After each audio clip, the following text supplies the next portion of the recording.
Princely status मनोनीत सदस्य थे। सर्वप्रथम डॉक्टर बी.आर. अम्बेडकर अविभाजित बंगाल के से चुनकर संविधान सभा में आए।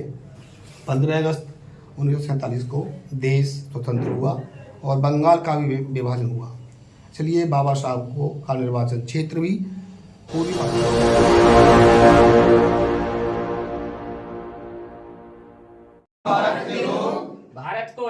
भारत को एक संपूर्ण प्रभुत्व संपन्न समाजवादी पंचनिरपेक्ष लोकतंत्रात्मक गणराज्य बनाने के लिए तथा उसके समस्त नागरिकों को सामाजिक आर्थिक और राजनीतिक न्याय विचार अभिव्यक्ति विश्वास धर्म और उपासना की स्वतंत्रता प्रतिष्ठा और अवसर की समानता प्राप्त करने के लिए उन सब में व्यक्ति की गरिमा और राष्ट्र की एकता और अखंडता सुनिश्चित करने वाली बंधुता बढ़ाने के लिए दृढ़ संकल्प होकर अपनी संविधान सभा में आज तारीख 26 नवंबर 1949 को एतद द्वारा इस संविधान को अंगीकृत अधिनियमित और आत्मर्पित करते हैं। जय संविधान, जय भारत, जय भीम, नमो बुद्धाय। सदस्यों को जय भीम, नमो बुद्धाय। आज 26 नवंबर हम सभी बहुजनों के लिए सबसे बड़ा पर्व है। अगर 26 नवंबर के दिन बाबा साहब ने जो 2 साल और 11 महीने 18 दिन जो मेहनत की, 26 नवंबर के दिन उस संविधान को पूरा करके बाबा साहब ने तैयार करके हमारी जो संविधान सभा थी उसको अर्पित किया था। और ये हम बहुजनों के लिए जो 85% बहुजन है उन सबसे बड़ा पर्व है उनके लिए। मैं दूसरे जो पर्व है उनसे इसके जो ना तुलना नहीं करना चाहता। अगर हमको अपने रास्ते पर कोई विकास के रास्ते पर हमको चलना है, हमको आगे बढ़ना है, तो हमको बाबा साहब की दी हुई शिक्षाओं के माध्यम से हम आगे जा सकते हैं, नहीं तो हम आगे नहीं जा सकते। बाबा साहब ने संविधान के अंदर जो हमको कुछ दिया है हम उन्हीं के माध्यम से यहाँ तक पहुँचे हुए हैं। अगर हमारे पास बाबा साहब के दिया हुआ संविधान नहीं होता तो शायद आज हम जैसे यहाँ पर बैठे हुए हैं, अपनी बात कर रहे हैं, विचार रख रहे हैं, शायद नहीं हो सकता था। हमारे सामने नारी शक्ति बैठी हुई है। बाबा साहब ने अगर कोई कार्य किया है तो नारी शक्ति के लिए इस भारतवर्ष के सबसे ज्यादा जो महापुरुष हुए हैं उन सब ने जो कार्य किया वो एक तरफ और बाबा साहब ने जो कार्य किया वो एक तरफ। और मैं नारी शक्ति से निवेदन करना चाहता हूँ वो प्रतिदिन बाबा साहब के चरणों में फूल अर्पित कर दे, चाहे वो किसी भी समाज से हैं। ये नहीं कि वो बहुजन समाज की हैं, अगर वो अपर कास्ट वाली भी थी ना तो उनको भी कोई हमारे यहाँ पर कोई राइट नहीं थे। हमारे देश के अंदर महिलाओं को तो ये समझिएगा उसको जो हम अछूतों का दर्जा था ना वही दर्जा महिलाओं का था। हमारे संविधान के अंदर बाबा साहब ने जो हमको राइट दिए हैं उन्हीं के आधार पर हमारे साथ राइट के साथ साथ हमको कुछ कर्तव्य भी, हमको उनके बारे में जानकारी इकट्ठी कर किस प्रकार से हम आगे जा सकते हैं। बाबा साहब ने जो हमको एक ही दिया था, जो नारा दिया है, शिक्षित बनो। अगर हम इन 2 वर्डों को ही समझ लेना, शिक्षित बनो, हमारे जीवन का उद्धार हो जाएगा। बाकी को छोड़ दो, आगे का जो नारा पूरा मत करो उसको, केवल 2 को समझ लीजिए कि शिक्षित बनिए। और शिक्षित बनकर आप जो है अपने लिए कुछ करें, समाज के लिए कुछ करें। बाबा साहब ने उनको नारा दिया था और जो हमको जो समाज के लिए कुछ करना चाहिए, पे बैक टू सोसाइटी का जो नारा दिया था बाबा साहब ने। कुछ ना कुछ जो अगर कुछ व्यक्ति बन जाते हैं तो उनको अपने विचारों से अपने आर्थिक सहायता करनी चाहिए। जिस प्रकार से भी हम कर सकते हैं कर सकते हैं। आज हमारे पास अगर किसी भी इलेक्शन में लड़ने का जो अधिकार है बाबा साहब के माध्यम से, बाबा साहब ने जो हमको संविधान दिया है उसी के माध्यम से। अगर संविधान नहीं होता तो शायद हम ये कार्य नहीं कर पाते। कितने सांसद थे आज़ादी से पहले हमारे, जब तक बाबा साहब ने हमारे लिए लड़ाई नहीं लड़ी।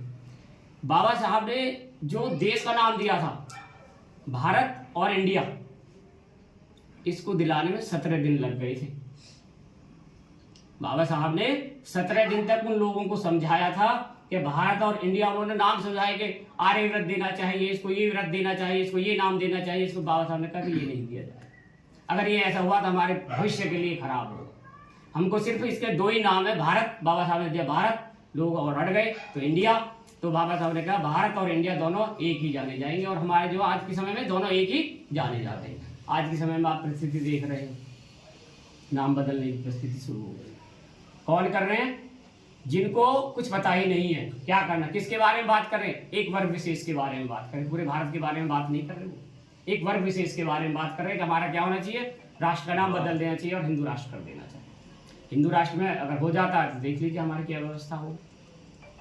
हमारे सामने मनुस्मृति लागू होगी, और मनुस्मृति में हमारा दर्जा कहाँ है हमको अच्छे से मालूम है। तो हमको एकजुट रहना है सभी को, और एकजुट रहकर अपने भाइयों को भी जागृत करना है।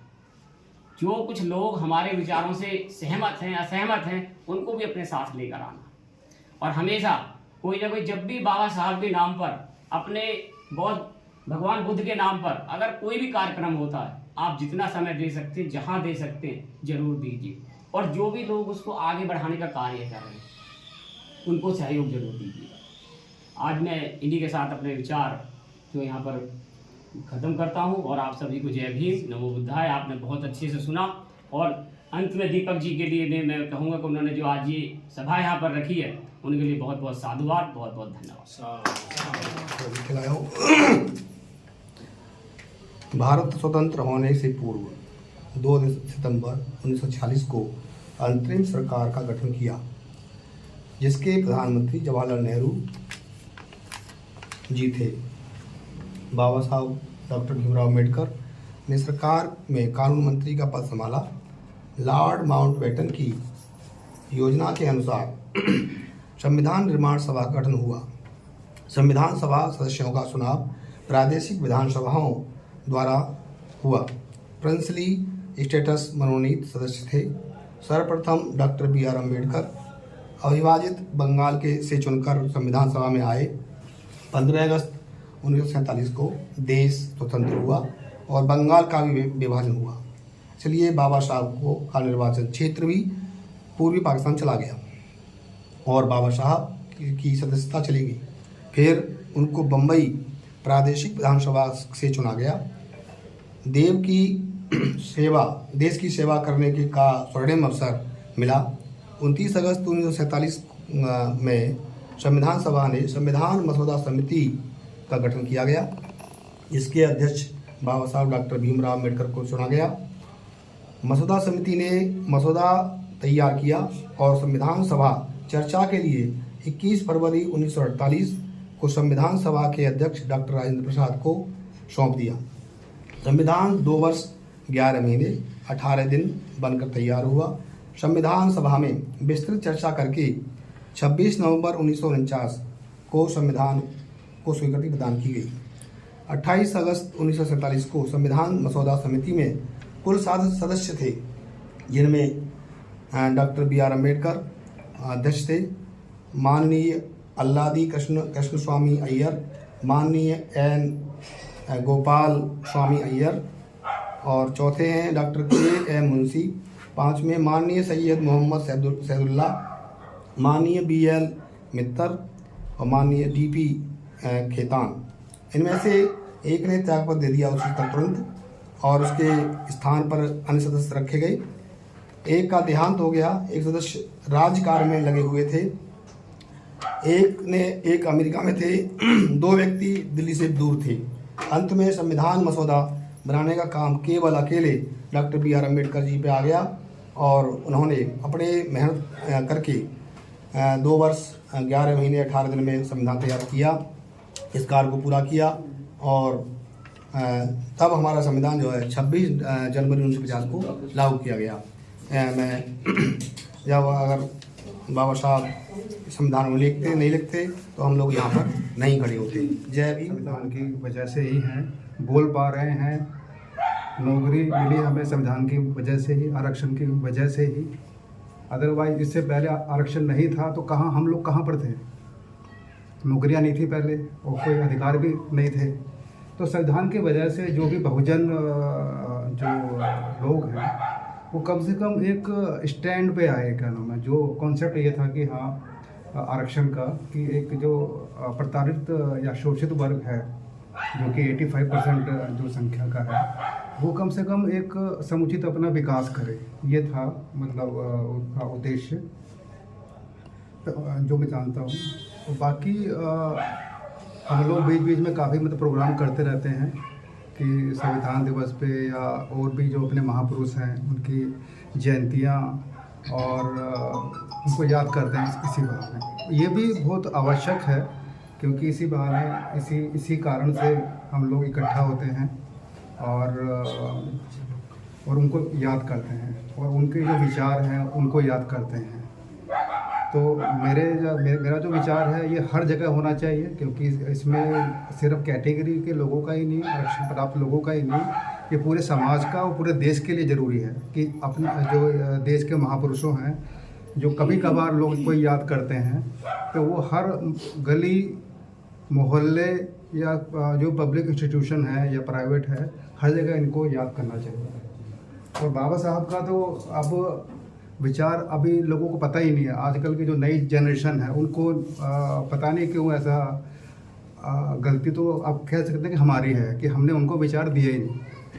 तो मैं खुद अब एक पब्लिक इंस्टीट्यूशन में काम करता हूँ, तो मुझे पता है कि हाँ जो इस तरह का माहौल नहीं है कि हाँ बाबा साहब का वो मुश्किल से दिखते हैं। अब जो दिखेगा नहीं तो उसके विचार मतलब अब कैसे मतलब पहुँचेंगे आप।